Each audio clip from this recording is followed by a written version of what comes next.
Hi guys, मेरा नाम है साहिल खन्ना और आज हम बात करेंगे सीजन 4 के सेकंड एपिसोड के अंदर शार्क टैंक के अंदर क्या क्या हुआ, उससे हम क्या क्या सीख सकते हैं, क्या क्या टेक्निकल चीजों के बारे में बात करी। आज सब चीजें हम कवर करेंगे। सबसे पहली स्टार्टअप आती है बीएल फैब्रिक्स, जो कि कपड़े बेचते हैं फीमेल्स के लिए और मुझे बहुत बढ़िया इनका कंसेप्ट लगा।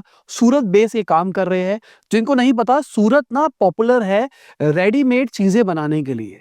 जैसे हैंड एम्ब्रॉयडरी वाला काम होता है जो हाथ से बनाया जाता है, सूरत के अंदर मशीनें लगी हुई है जो कि हाथ वाला काम को एक तरह से रेप्लिकेट कर देती है मशीनों के थ्रू। सूरत में ही आपको मनीष मल्होत्रा के महंगे महंगे 10-10 लाख वाले लहंगे बहुत सस्ते के अंदर मिल सकते हैं, बट मनीष मल्होत्रा वाले हैंडमेड होते हैं। सूरत के अंदर आपको उसके बहुत सस्ते वर्जन मशीन से बने हुए माल मिल सकता है। इस स्टार्टअप के जो फाउंडर थे वो एक सोशल मीडिया इन्फ्लुएंसर भी थे।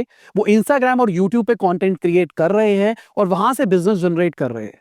मुझे पर्सनली बहुत ही हम्बल लगे और बहुत बढ़िया लगे इन टर्म्स ऑफ बिजनेस को समझने के ऊपर। ये बहुत ही लो प्राइस अनस्टिच कपड़े बेच रहे हैं फीमेल्स के लिए, जिसमें लहंगा चोली वगैरह वगैरह आते हैं। अगर इनकी वेबसाइट देखी जाए तो मुझे लगता है हेडर थोड़ा बेटर हो सकता था। नीचे इन्होंने अपना सोशल मीडिया का कंटेंट शोकेस किया है जो अगेन अच्छी चीज है। उसके बाद में इन्होंने प्रोडक्ट शोकेस किया है जो कि अगेन बहुत अच्छा लग रहा है। यहाँ पे एक चीज सीखने वाली है कि अगर आप मॉडल फोटोशूट नहीं करा सकते तो आप मैनीक्वीन के ऊपर भी अच्छा प्रोडक्ट फोटोशूट कर सकते हैं। इन्होंने यही किया है, एक पुतले लिए है, उसके ऊपर अपने कपड़े पहना दिए है और उसकी फोटो खींच के डाल दिया है, जो कि बहुत ही स्मार्ट चीज है। अब ये अनस्टिच बेच रहे हैं। एक चीज समझने वाली बात है, अनस्टिच का मतलब आपको एक लेवल का बना हुआ काम मिलेगा, सब कुछ छपा वपा होगा, बट आपको एक बार टेलर से काम करवाना पड़ेगा। इसकी सबसे बड़ी एडवांटेज ये है कि कपड़ा आपके पास में आ गया है, अगर आपको समझ में नहीं आता आप उसको वापसी करा सकते हैं, जिसकी वजह से वो प्रोडक्ट किसी और के पास में जा सकता है। अगर आपको वो चीज समझ में आती है तो आप अपनी फिटिंग अपने पर्सनल टेलर से करा सकते हैं, तो आपको कॉस्ट एफिशिएंट भी रहेगा और आपको कस्टमाइजेशन भी मिल जाएगी इसके अंदर। यहाँ पर जो फीमेल शार्क्स थी उन्होंने एक पॉइंट रखा कि अनस्टिच नहीं लेगी लड़कियां आज के टाइम की, जब उनको स्टिच बहुत सारे ऑप्शन मिल जाते हैं। बट मुझे लगता है स्टिच जो ऑप्शंस मिलते हैं वो रिलेटिवली एक्सपेंसिव होते हैं। और अगर बिजनेस पॉइंट ऑफ व्यू से बात करके चले तो मुझे ये वाला मॉडल अच्छा लगा। अगर वेबसाइट में इंप्रूवमेंट की बात करके चले तो अगर आप एक बड़े सोशल मीडिया इन्फ्लुएंसर हो तो वो चीज हेडर में कहीं पे हाईलाइट होनी चाहिए कि हमारा यूट्यूब पे इतना बड़ा बेस है, इतने लोगों की हमने हेल्प करी है, हम ये करते हैं। वहां से ना कहीं क्रेडिबिलिटी ऐड होती है। अगर मैं सर्च मारता हूँ लहंगा चोली और मैं इनकी वेबसाइट के ऊपर लैंड करता हूँ और मैंने इनका कंटेंट नहीं देखा है ना, मुझे इस ब्रांड के बारे में नहीं पता ना, तो शायद मैं ट्रस्ट ना करूं। तो अगर ट्रस्ट बढ़ाना है और आप बताते हो कि देखो इतनी फॉलोइंग है, इतना कुछ है, तो एक लेवल का ट्रस्ट बढ़ जाता है। लोग कहते हैं कि अगर इसका ऑलरेडी स्टैब्लिश ब्रांड है तो ये गलत काम करके रिस्क नहीं लेगा, जिसकी वजह से कन्वर्जन रेट इंप्रूव होता हुआ दिखाई देता है। एक चीज और मुझे लगी, जब ये प्रोडक्ट फोटोशूट कर रहे हैं या फिर इनका कंटेंट प्रोडक्शन का भी काम है, तो ये ना वीडियोस भी बना सकते थे प्रोडक्ट की। मैं ये नहीं कह रहा सारे के सारे प्रोडक्ट्स के ऊपर करना है। यहाँ पर कुछ लिमिटेड जो बढ़िया प्रोडक्ट्स है जो इनको लगता है बहुत ही हाई सेलिंग हो सकते हैं, उसको ये इंस्टाग्राम पे खुद अपनी वीडियो बना के प्रमोट करे और जो प्रोडक्ट पेज है उसके ऊपर वही वीडियो से दिखाए। इससे क्या होगा, लोगों को समझ में आएगा प्रोडक्ट कैसा है, उसकी डिजाइनिंग कैसे है, किस लेवल की क्वालिटी निकल के आ रही है। कपड़ों के अंदर ना एक सबसे बड़ा इशू है, सेम दिखती है। मान लो एक चुन्नी है, आपको 200 रुपए में मिल जाएगी, 500 रुपए में मिल जाएगी, 1000 में मिल जाएगी और शायद 7-8 हजार में मिल जाएगी। दूर से सेम ही दिख रही होगी, बट अंदर फैब्रिक अलग कर देंगे, जो स्टिचिंग होगी वो अलग तरीके की होगी, अच्छे तरीके का काम नहीं किया होगा, थ्रेड्स अलग अलग हो सकते हैं, बहुत सारी चीजें। तो अगर आप वीडियो डालते हो तो उसमें आप ज्यादा अच्छे तरीके से चीजों को समझा सकते हो, ऐसा मुझे लगता है। शार्क टैंक सीजन 1 या 2 में एक कंपनी भी आई थी जो कि ये वीडियो ओनली प्लेटफॉर्म बना रही थी, वो रील टाइप का कंटेंट कर रही थी और सोशल कॉमर्स के थ्रू प्रोडक्ट बेच रहे थे। उनकी वेबसाइट के अंदर एक सेक्शन था जहां पर वीडियोस आती थी प्रोडक्ट की, आप स्वाइप अप करके वीडियोस देख सकते हो और वीडियो के अंदर ही बाय का बटन था, वहां से आप ले सकते हो। तो मेरे हिसाब से ये इंप्रूवमेंट हो सकती है। मेरे हिसाब से ये वेबसाइट जो बनाई गई है वो उस लेवल के बंदे ने नहीं बनाई या उसके बाद उस लेवल का स्किल सेट नहीं था। बट अगर आपका बिजनेस अच्छे लेवल पे ग्रो कर रहा है, इट्स बेटर कि आप उन चीजों के ऊपर ध्यान दो। जैसे अगर मैं प्रोडक्ट पेज के ऊपर जाता हूं तो पहला पेज बहुत क्लटरी दिखाई देता है, जो सबसे पहले खुल के आता है। नीचे लिखा हुआ है इतने people are viewing right now, जो कि अच्छी स्मार्ट स्ट्रेटेजी है, जिससे दिखाई देता है कि भाई इतने सारे लोग इंटरेस्टेड है। और जैसे ही मैं स्क्रॉल डाउन करता हूं ना, तो पेज का अलाइनमेंट खराब हो जाता है। राइट हैंड साइड पे सारा कंटेंट आ रहा है, लेफ्ट हैंड साइड एकदम खाली दिखाई दे रही है, जिसकी वजह से शायद ये थोड़ी उतनी अपीलिंग नहीं लग रही है। जो नीचे इन्होंने लिखा हुआ है हरी 5 स्टॉक्स लेफ्ट, ये एक अच्छी स्ट्रैटेजी है। इसकी वजह से स्केर्सिटी क्रिएट होती है, लोगों को लगता है अरे सिर्फ 5 प्रोडक्ट बने हैं, ले लो ले लो ले लो। बट मैं आपको अंदर की बात बता देता हूँ, जब आप मशीनी काम करते हो तो आप बहुत ही बड़े लॉट के अंदर माल बनाते हो, तो उतनी बड़ी दिक्कत नहीं होती है। ये 5 पीसेस लेफ्ट, 4 पीसेस लेफ्ट, ये एक स्ट्रैटेजी होती है जिससे बंदे खींचे आए आपकी तरफ। बट ये भी हो सकता है एक्चुअल डेटा भी हो। करंटली इनके पास में 200 से ज्यादा डिजाइन है, 25 लोगों की टीम है। जो कंपनी के फाउंडर है वो ही बहुत सारी चीजों को मैनेज कर रहे हैं, इंक्लूडिंग सोशल मीडिया। एक शूट करने वाला बंदा है, बाकी सब कुछ वो खुद से देखते हैं। 65,000 इनके पास में करंट कस्टमर्स है, जो कि मेजरली मैं कहूंगा इनके सोशल मीडिया से ही निकल के आए होंगे। मार्केट से इनका कहना है 65 से 70% कम प्राइस के ऊपर ये प्रोडक्ट बेच रहे हैं। अगर फाइनेंशियल्स की बात करके चले तो फाइनेंशियल्स कॉन्टिन्यूसली इंप्रूव होते हुए दिखाई दिए है। जहां पहले 1.5 करोड़ का इनका रेवेन्यू था, अब सितंबर तक ही 5 करोड़ तक पहुंच गया था। प्रोजेक्टेड था, क्योंकि अभी सीजन आ रही थी, सितंबर के बाद में भी सारा सीजन आना था ना दिवाली शिवाली का। इनका प्रोजेक्टेड था 17 से 18 करोड़ की सेल जनरेट करेगी। बट यहाँ पे एक प्रॉब्लम लगी, इनका प्रॉफिट बहुत कम है। प्रॉफिट मार्जिन पहले 4-5% पे ऑपरेट कर रहे थे, अब बहुत कुछ ऑप्टिमाइज करने के बाद भी 10% के ऊपर पहुंच पा रहे हैं। जिनको नहीं पता भाई, ये गारमेंट वाली इंडस्ट्री में ना मार्जिन बहुत हैवी होते हैं। तो अगर आप अच्छे मार्जिन रखते हो तो बहुत ज्यादा एक्सपेरिमेंटेशन भी कर सकते हो। रीजन क्या है, आपका बहुत सारा प्रोडक्ट डेड होता है। हो सकता है ये बहुत स्मार्ट है, इनको भी डेड वेड के समझ है कि क्या होता है क्या नहीं होता। बट जैसे मान के चलो, अगर आपके पास 200 एसक्यूज है, 200 एसक्यू का मतलब 200 अलग अलग कैटेगरी के प्रोडक्ट है। एसक्यू का मतलब होता है प्रोडक्ट। किसी ने लास्ट वीडियो में पूछा था एसक्यू क्या होता है, मैंने आपको बता दिया। तो मान के चलो 200 एसक्यूज है, जरूरी नहीं है सारे प्रोडक्ट बिक जाएंगे। हो सकता है कुछ कुछ ऐसे प्रोडक्ट हो जो उस लेवल की सेल ना ला के दे, जिसकी वजह से आपके पास में थोड़ी डेड इन्वेंट्री इकट्ठी हो जाए। जो डेड इन्वेंट्री इकट्ठी हो जाती है, मतलब जो बिकती नहीं है, वो आपके लिए एकदम प्योर लॉस होता है। अब कुछ कंपनीज क्या करती है, उसको सेल में निकाल देती है, जितनी कॉस्ट आई थी उतने में निकाल देती है। ये भी कर सकते हैं, बट हमेशा कंसिडर करा जाता है कि भाई हमारे पास में माल ऐसा होगा जो खराब होगा, जो शायद मान लो हमने कुछ मेटल की चीजों से काम किया है over the period of time, क्योंकि वो पड़ा हुआ है, कोरिजन हो गया, ढंग से हमने उसको स्टोर नहीं किया, या चूहे खा गए, बहुत सारी ऐसी चीजें हो सकती है जिसकी वजह से ना वो माल खराब हो जाता है। तो अगर माल खराब हो रहा है तो इनके लॉसेस के ऊपर बड़ा फ्लक्चुएशन आ सकता है, जो शायद किसी भी शार्क ने इस बारे में बात नहीं करी। शायद वो इस इंडस्ट्री को उतना तरीके से नहीं जानते होंगे।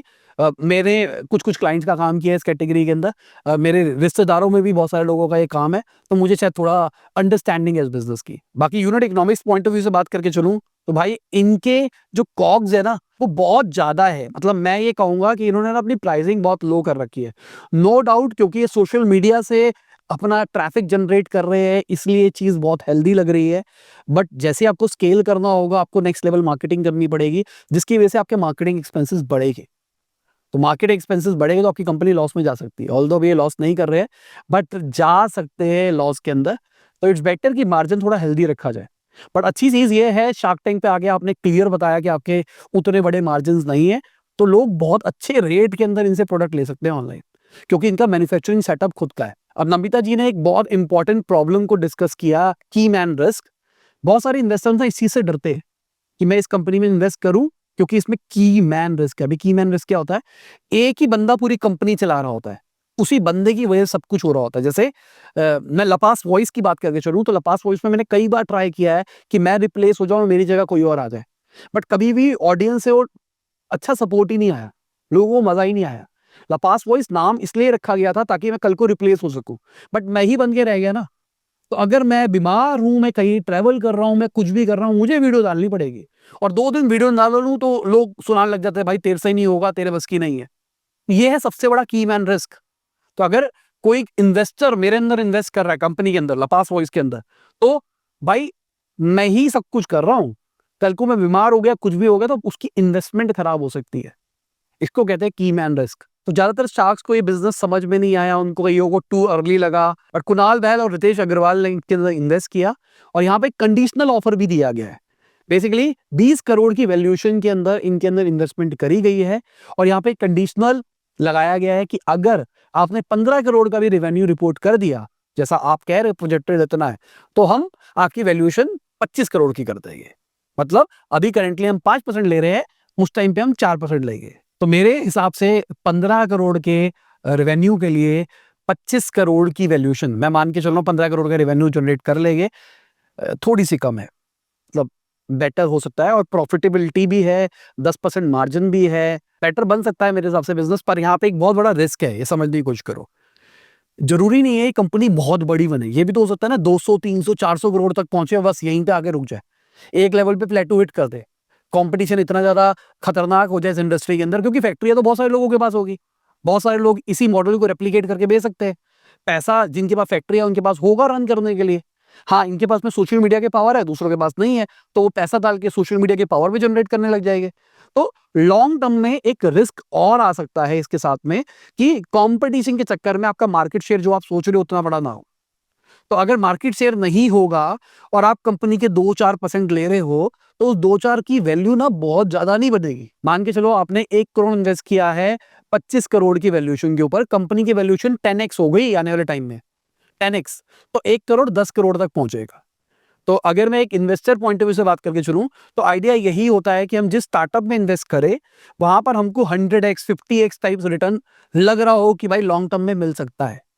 मुझे पर्सनली लगता है रितेश जी, मैं कुणाल जी के तो अभी नहीं जानता, ऑल्दो उन्होंने स्टार्टअप्स में बहुत ज्यादा इन्वेस्ट किया है पहले, पर रितेश जी मुझे ऐसा लगता है कि ना वो बंदे में इन्वेस्ट कर देते हैं, उनको बंदा सही लगता है, जेन्युइन लगता है, तो वो कहता है ठीक है भाई इन्वेस्ट करो, पैसे की उतनी टेंशन नहीं है। अब बात करते हैं अगली स्टार्टअप के बारे में, कल्चर सर्कल के बारे में, जो कि एक लग्जरी ब्रांड को रीसेल करने का मार्केट प्लेस है।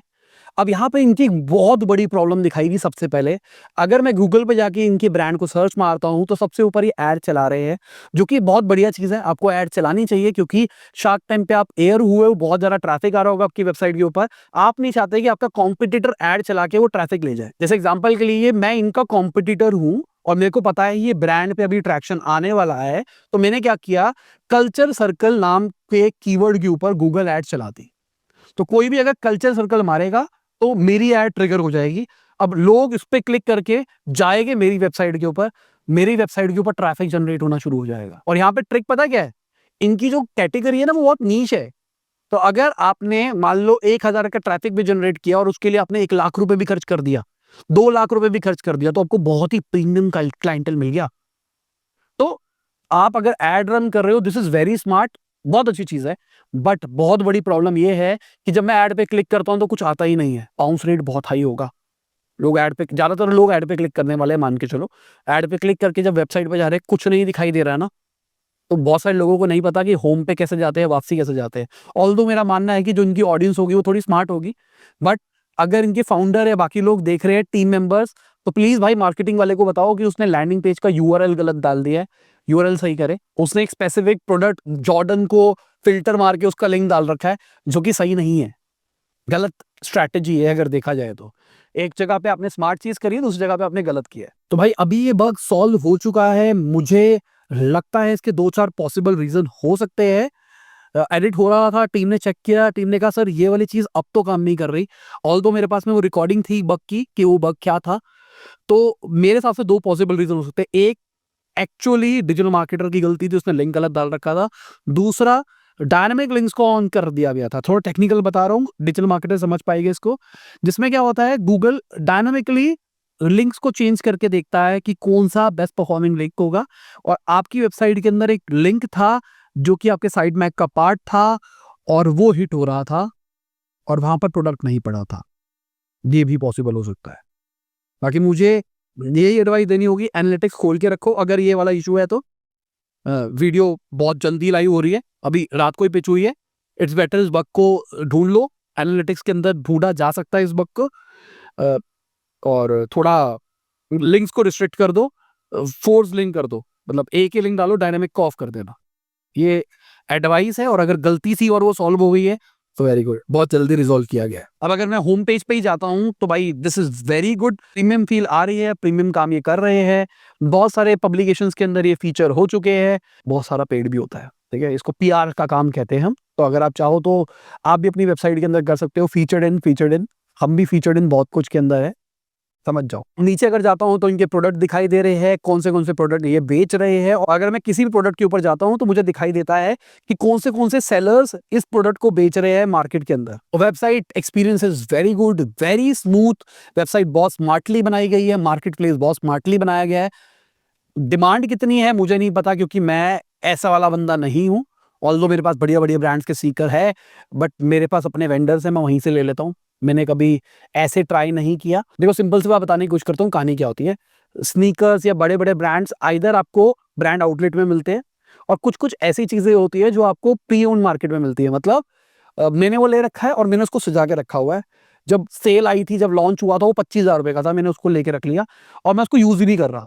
मुझे पता है कि भाई वो लिमिटेड एडिशन था, कल को लोग मुझसे ज्यादा में उसको ले सकते हैं, तो 25,000 रुपए की आइटम मैं फ्यूचर में 1 लाख रुपए की बेच सकता हूँ, इसलिए लोग इसको स्टॉक करते हैं। तो मेरे अपने खुद के वेंडर्स हैं, वहां से लेना पसंद करता हूँ, क्योंकि मुझे ऑथेंटिसिटी का ट्रस्ट हो जाता है। ऑनलाइन के अंदर लोगों को डर ये लगता है कि भाई मैं लूंगा कहीं नकली ना बेच दिया जाए, नकली आइटम ना दे दी जाए, तो यहाँ पे ट्रस्ट डेफिसिट के चक्कर में ऑनलाइन नहीं लेते।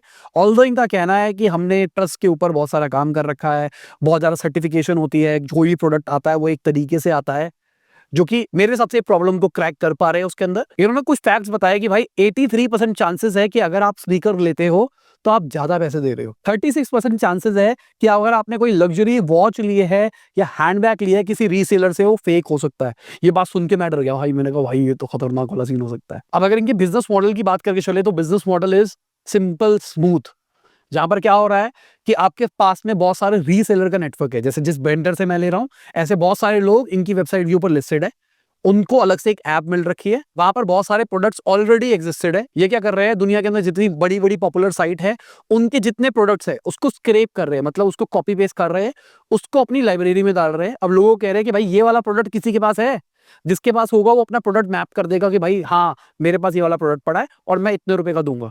मार्केट प्लेस के अंदर क्या हो रहा है, एक ही प्रोडक्ट 10 बंदों के पास हो सकता है, 10 के 10 बंदे उसको लिस्ट कर देंगे अपने प्राइस के ऊपर। एज अ कस्टमर इनकी वेबसाइट के ऊपर मैं जाऊंगा, देखूंगा, मेरे को जोन सा वेंडर से सही रेट पे जो मिल रहा होगा मैं वो ले लूंगा। बिल्कुल क्लियर कट मॉडल है। तो अगर इनकी कमीशन की बात करके चले, स्टार्टिंग में जो प्रोडक्ट बनाया गया था ये ऐसे ही बनाया गया था। एक कॉलेज स्टूडेंट ने प्रोजेक्ट बनाया था किसी कंपटीशन के लिए। बाद में जब देखा गया वेबसाइट के ऊपर ट्रैफिक था, लोग इंटरेक्ट कर रहे थे, तो उनको समझ में आया कि भाई इसके अराउंड बिजनेस बनाया जा सकता है। जो बंदे थे वो आईएम के थे, तो इसलिए उनको समझ में आया कि भाई बिजनेस बनाया जा सकता है। उसके बाद में यहाँ पर कुछ कमीशन मॉडल लाए गए। पहले स्टार्टिंग में 5% लाया गया, उसके बाद धीरे धीरे करके इनका अभी जो करंट जब भी इन्होंने शूट किया है तो एवरेज 11% पे था। ओवरऑल इनका 16% का प्लान है कि 16% कमीशन ये लेंगे। मतलब अगर 1 लाख रुपए की सेल करी तो 16,000 रुपए इनके पास में आएगा। एक बड़ी प्रॉब्लम को इन्होंने एड्रेस किया, जो कि मुझे लगता है एक जेन्युइन प्रॉब्लम है।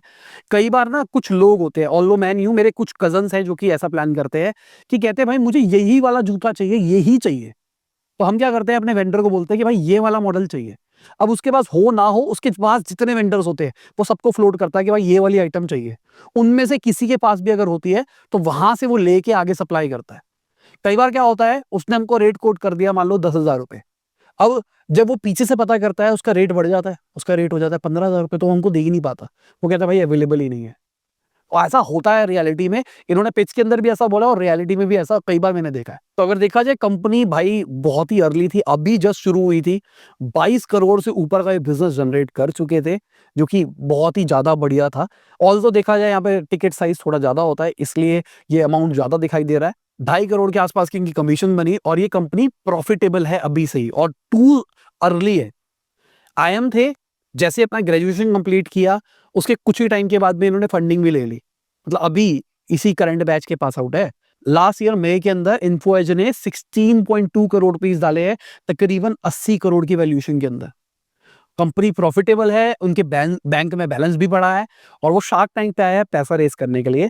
तो यहाँ पर कुछ शार्क्स के सवाल थे। सबसे पहले सवाल था कि भाई आप शार्क टैंक पे क्यों आए हो, पैसा रेस करने के लिए, और आप इतनी ज्यादा हाई आस्क क्यों कर रहे हो जब आपने रिसेंटली कुछ महीने पहले ही राउंड रेस किया है 80 करोड़ वैल्यूएशन के ऊपर। अब उनका क्लियर कट आंसर था इसके ऊपर कि भाई फंडिंग से पहले और फंडिंग के बाद बहुत बड़ा बिजनेस में चेंज आया है। हमारे कमीशंस चेंज होती हुई दिखाई दी है, हमारे रेवेन्यू बढ़ते हुए दिखाई दिए हैं।